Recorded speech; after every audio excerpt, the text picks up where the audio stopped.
September 4, 1981. Lakeland, Florida. Two boys were asleep down the hall when it happened. Jeff was 15. Tim was 12. Neither of them heard a thing. When police arrived, they found Linda Slaten on her bed. 31 years old. Strangled with a wire coat hanger taken from her own closet. Her bedroom window screen had been removed from the outside. Whoever did this hadn't stumbled in. Hadn't panicked. They had planned this. They had waited for this. And when it was over, they climbed back out the window and walked into the Florida night like they'd done nothing at all. Here's where this story breaks from every cold case you've ever heard. The killer didn't disappear. Didn't leave town. Didn't change their name. Didn't even flinch. They went back to Tim's football practice the very next week. And kept going. For 38 years. This is the story of Linda Slaten. But there are two things you need to know. First, the evidence that would eventually catch her killer had been in a refrigerated storage since 1981. And second, the person Tim Slaten would one day learn to call the monster, was someone he had spent years calling Coach. Linda Patterson Slaten had been in Lakeland for 6 weeks. 6 weeks into a fresh start, a new apartment, a new city, the particular exhausted optimism of a single mother who had decided that this time, things were going to be different. She was 31. Warm. Funny. The kind of woman who remembered everyone's name and made them feel like that mattered.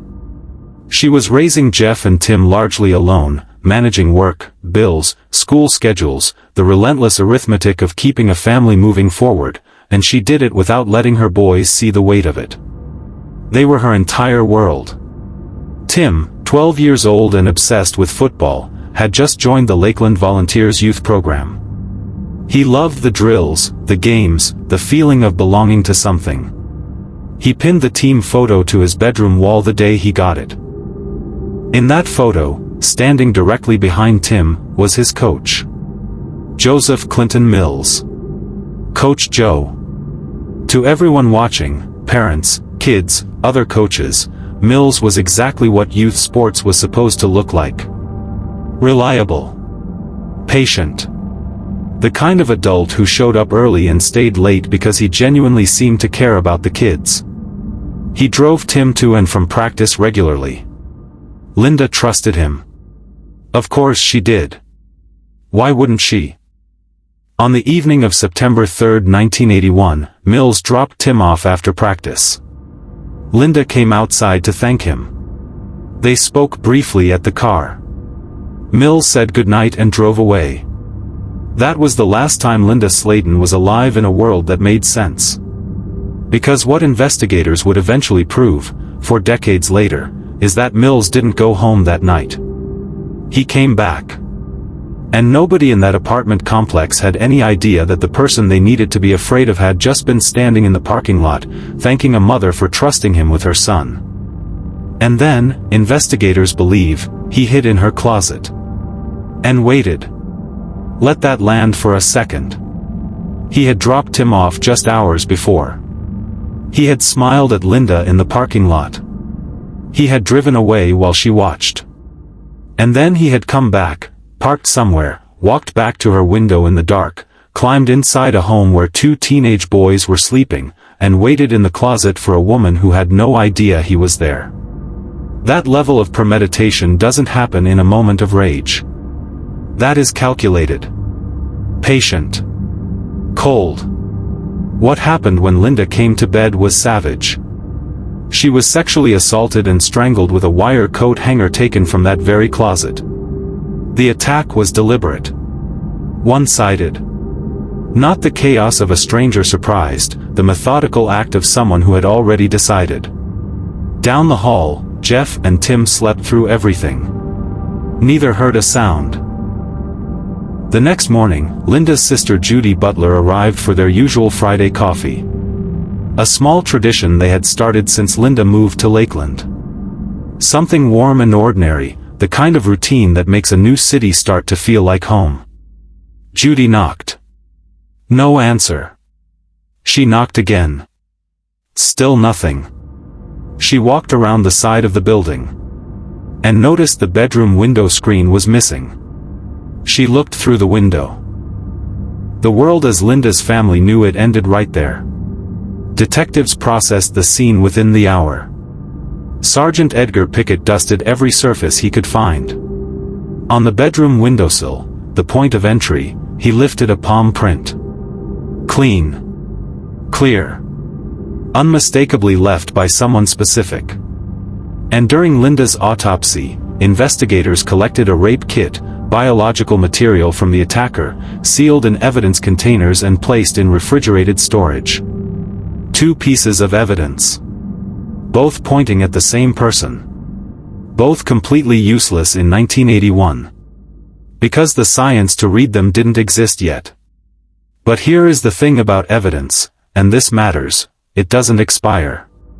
It doesn't stop being true just because you can't prove it yet. That palm print was going to be sitting in that file in 2019. That rape kit was going to be sitting in that freezer in 2019. And the man who left both of them behind was going to walk out of that apartment complex that night, get in his car, drive home, and show up at Tim's next football practice like nothing had happened. After Linda's murder, the community rallied around Jeff and Tim. Neighbors brought food. Teachers checked in. People showed up, the way people do when something unthinkable happens close to home. And one person showed up more than everyone else. Coach Joe. Mills kept coaching Tim. Kept driving him to games. Kept appearing in his life as the steady, reliable adult presence, exactly at the moment when a 12-year-old boy needed that most desperately. The football team photo stayed on Tim's bedroom wall. Coach Joe standing directly behind him. Police questioned Mills in the days after the murder.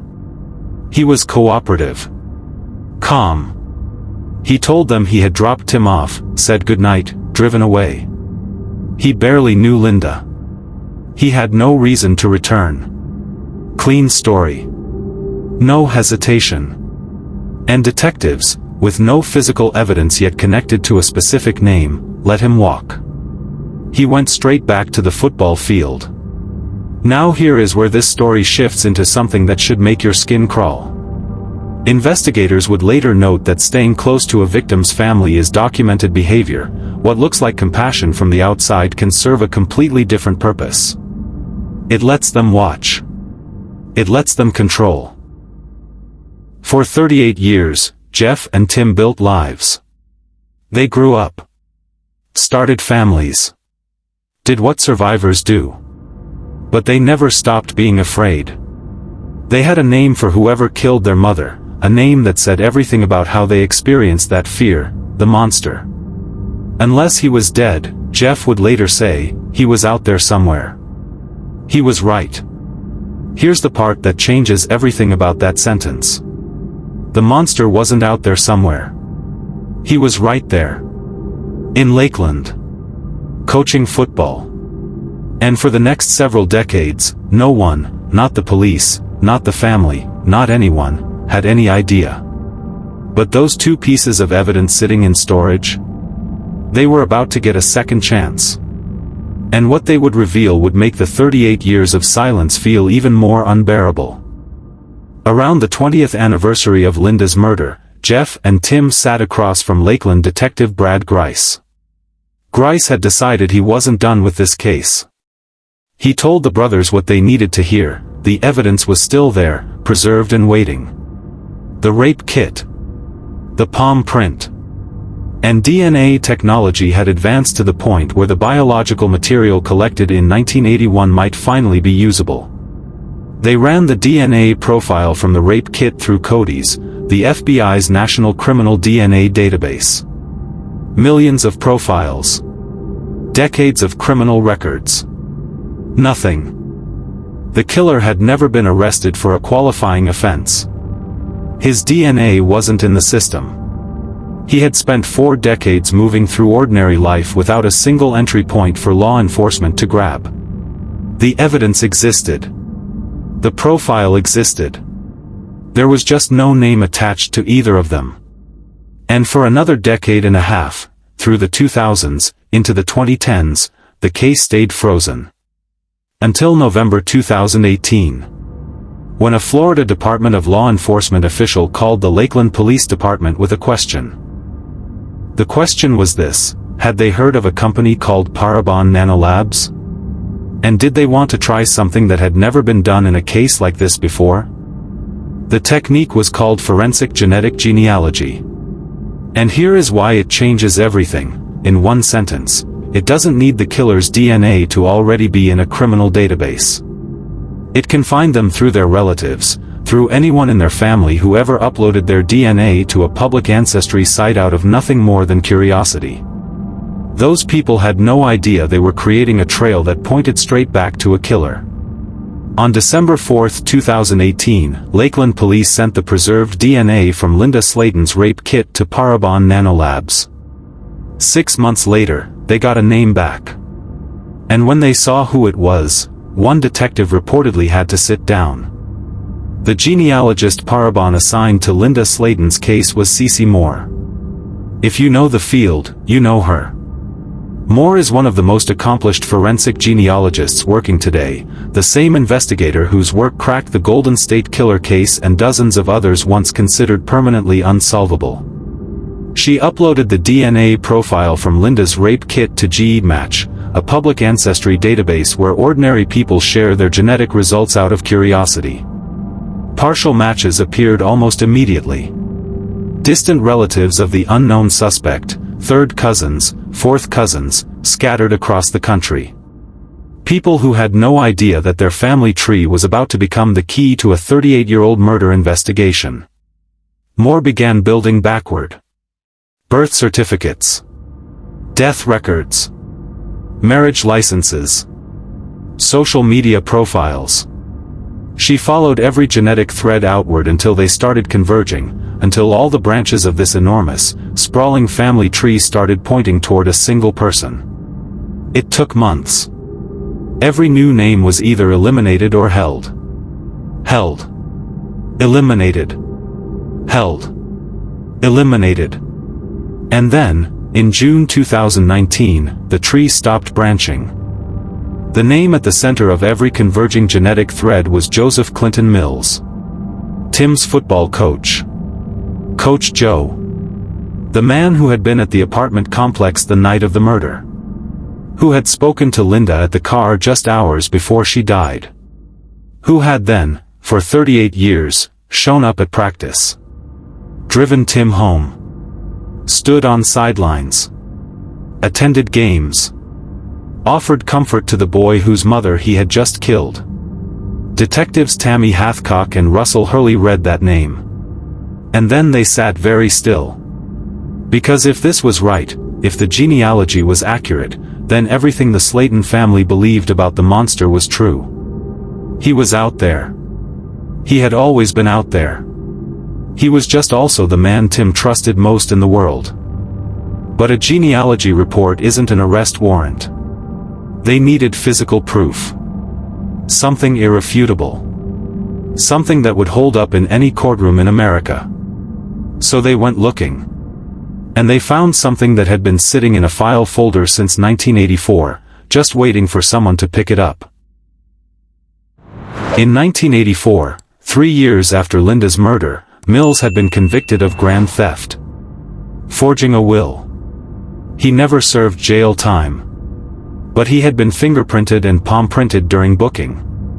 That record had been sitting in a file for 35 years. In August 2019, Detective Hurley pulled it.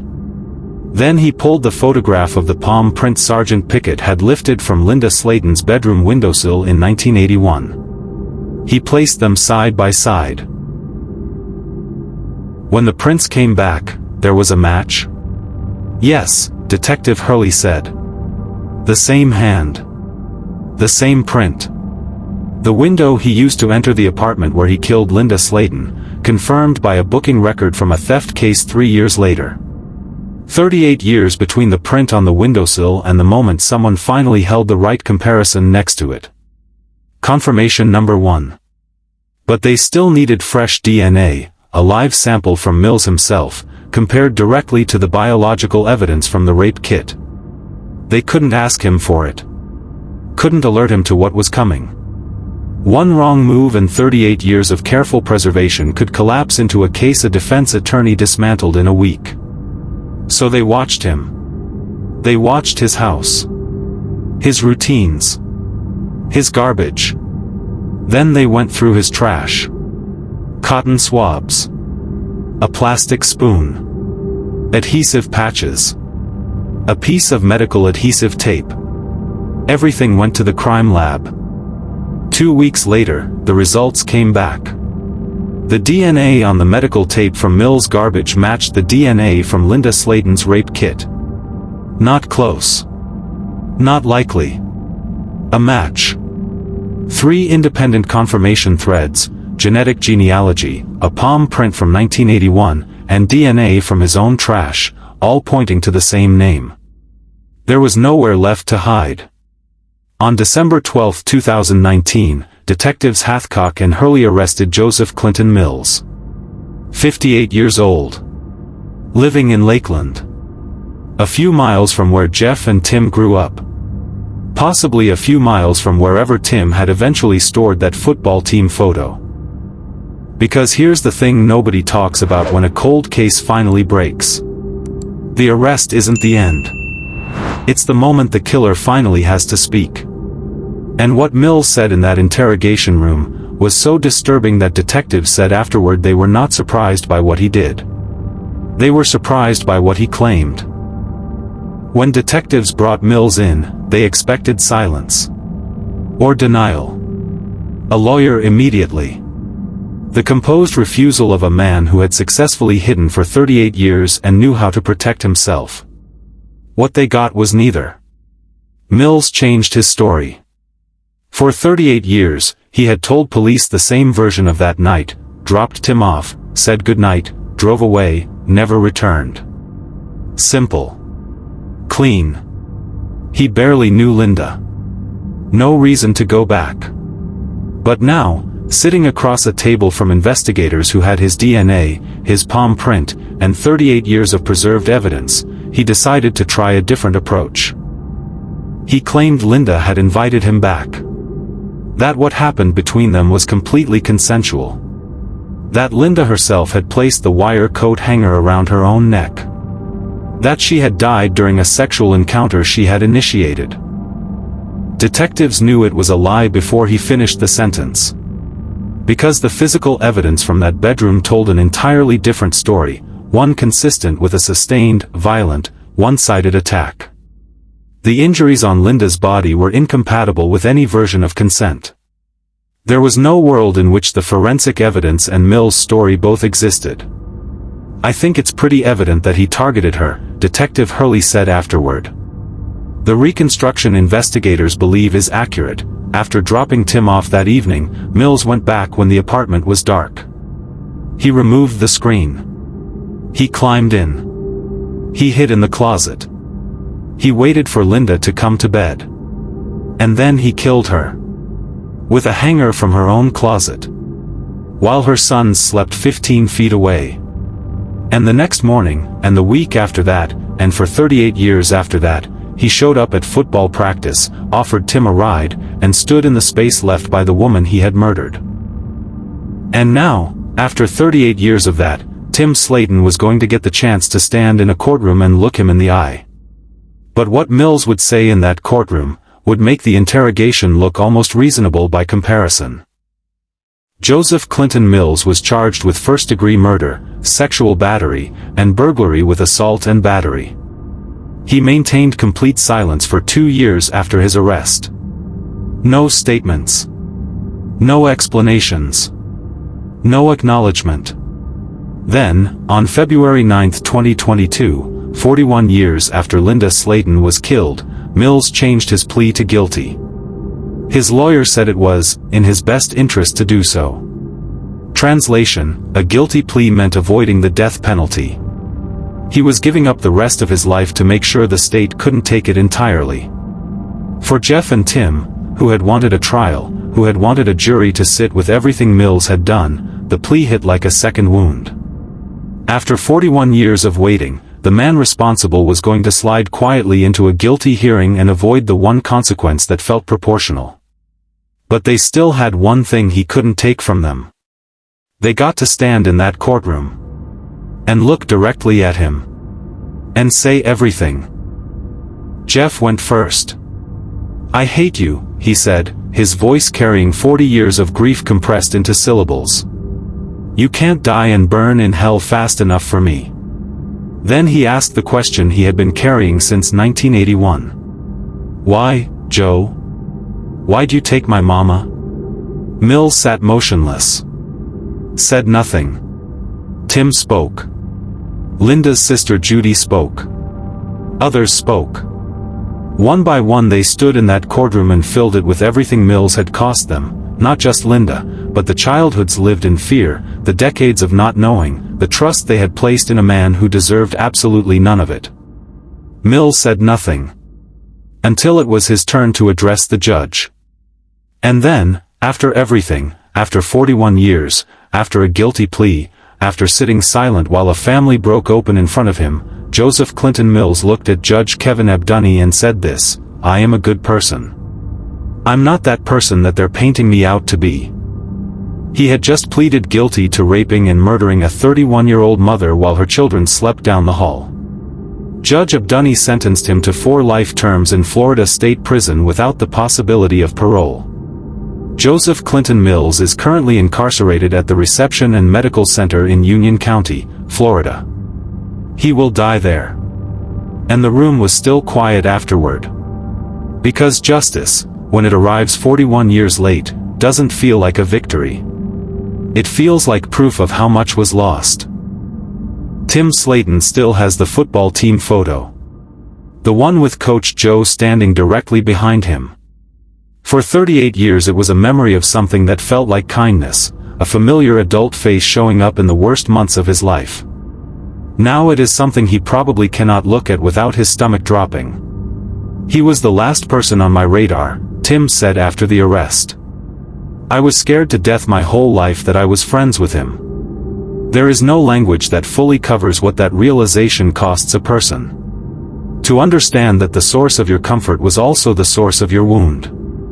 That the steadiness you leaned on in your grief was provided by the person who created your grief. "I've seen the crime scene," Tim said. "It's burnt into my brain to this day. I've got to live with that." And Jeff, who spent 4 decades living with the image of his mother gone and no name to attach to why, said this: "I don't know if there's anything such as closure. But it has been easier knowing he's locked up. Easier. That is what 41 years of waiting produces when it finally ends. Not wholeness. Not peace. Not the clean resolution that justice is supposed to deliver. Just easier.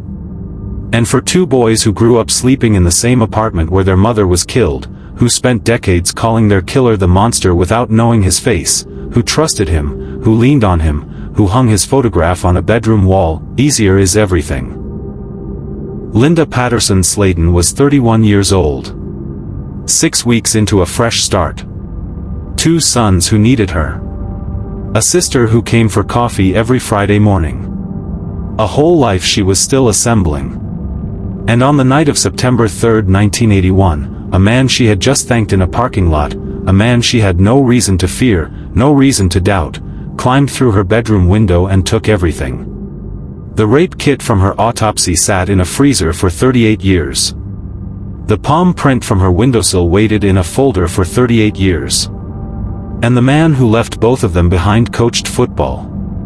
Drove kids to practice. Smiled at parents. Lived in Lakeland.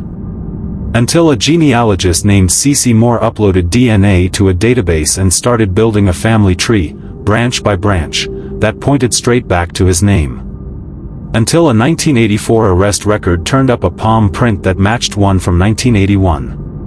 Until a piece of medical tape in a trash bag outside his own house matched a rape kit he had assumed the world forgot. Evidence doesn't forget. It doesn't move on, doesn't get tired, doesn't stop being true. It just waits for the moment the world is ready to read it. Joseph Mills is serving 4 life sentences. Linda's boys are in their 50s. And somewhere, in a house, in a box, in a memory Tim Slaten has probably tried to look at and couldn't, there is a football team photo. A coach standing behind a 12-year-old boy. The boy who trusted him. The boy he had already orphaned. The boy who had to grow up to find out those two things were the same person. Linda Slaten's sons gave interviews for years so this story wouldn't be forgotten. Share it. Subscribe. Because cold cases don't stay cold forever, and the truth doesn't stop waiting just because we stop looking.